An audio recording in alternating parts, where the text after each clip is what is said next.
In this video, I want to talk about the unsung hero of the colors, the color gray. This lesson is the continuation of the lesson about neutral and structural colors and palettes. You might think that gray is a dull, boring color that doesn't deserve any attention, but in UI design, it plays a crucial role. Gray is a versatile color that can add depth, balance, and sophistication to your designs. Most of your UI should not be drawing attention to itself to allow the elements that do the ability to stand out. That's where gray comes into play. It leads me to one of the most significant advantages of gray. Unlike bold colors like red or orange, gray is subtle and doesn't demand too much attention. This makes it a great color to use for backgrounds, text, and icons.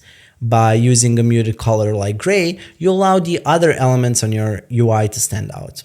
Secondly, gray is an essential tool for wireframing. Wireframing is a critical step in UI design that involves creating a rough sketch of the layout and the structure of a web page or an app. By using gray in your digital wireframes, you can quickly identify the areas of your design that lack contrast. For example, if you're using a light gray for your background, you can use darker shades of gray for text and icons to ensure that they stand out. When it comes to using gray in your designs, there are several factors to consider. One is the shade of gray you use. There are many different shades of gray, from light to almost white and dark and almost black.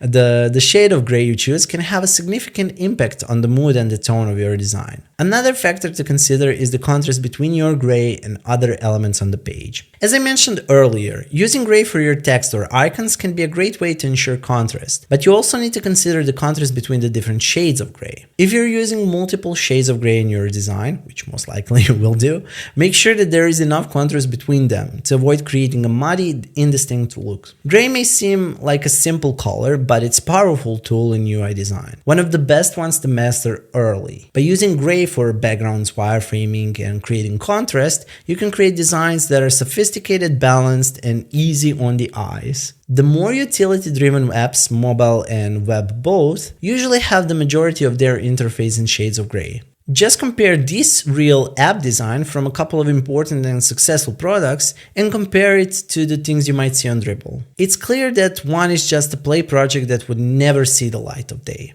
Grays don't have to have the saturation of zero though. Adding subtle hues to your grays can add depth and visual interest to your designs.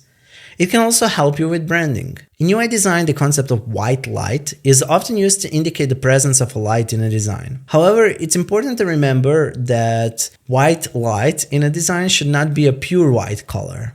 Instead, it should be a slightly colored hue, depending on the type of light that you're trying to represent. If your accent or primary colors are warm, you might want to use the same hues in your grays to achieve a consistent look. If you like to play with contrast, you might do the opposite and use a bit of blue in your grays to make them fade even more in the background and allow the warm accents to pop even more. It's important to stay consistent with your choice though. Mixing warm neutral grays and cold ones in the same interface makes the interface look unprofessional and clumsy. Another place where it's important to discuss grays are shadows. Shadows are typically made of the darker versions of the colors present in the scene.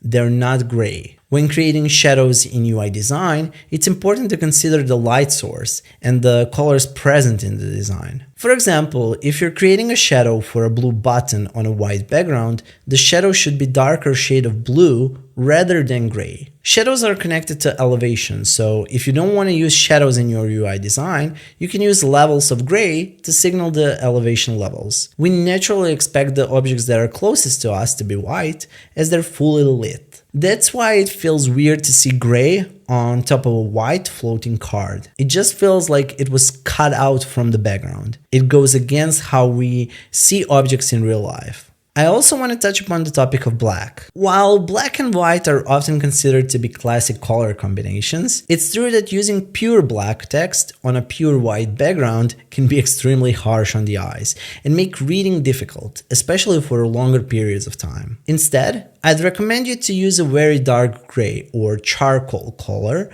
for the text on a white background. This creates a similar contrast as black on white, but it's a lot easier on the eyes, and it reduces the risk of eye strain or discomfort. In addition to using a dark gray for the text on the white background, you can also experiment with using other colors for text and background combinations. For example, using a light gray or off-white for the background with a darker gray or charcoal for text. Or reverse, as long as it's accessible, you're good. Certain fonts may be more difficult to read at smaller sizes, while others may be more readable but still maintain a sense of style and design with grays. If you'd like to learn more about typography, check out our UI Typography Masterclass. When designing UI, it's important to ensure that there is enough contrast between different elements to make them easily distinguishable. One simple and effective way to check the contrast of the main elements is to perform a squint test. The squint test is a quick and easy way to assess the colors and the contrast of your design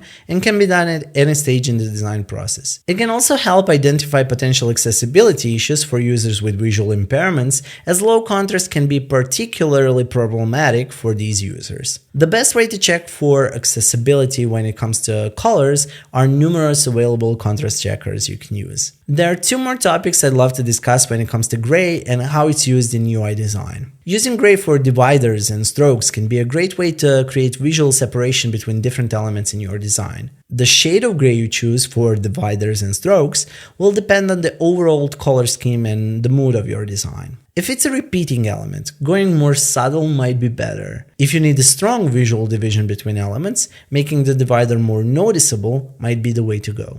Gray can also be a versatile color to work with, so don't be afraid to experiment with different shades, styles, and thicknesses to find the look that works best for your design. Finally, when you're working with gray, using gray text on a colored background can make the UI look unappealing. One way to avoid this is to use the darker or lighter shade of the background color for the text or design elements. This creates a sense of unity and makes the design feel cohesive while still maintaining contrast and readability. Another option is to use the opacity, as it blends the color gray with the background color and it creates a soft transition that still allows the text of the design elements to stand out.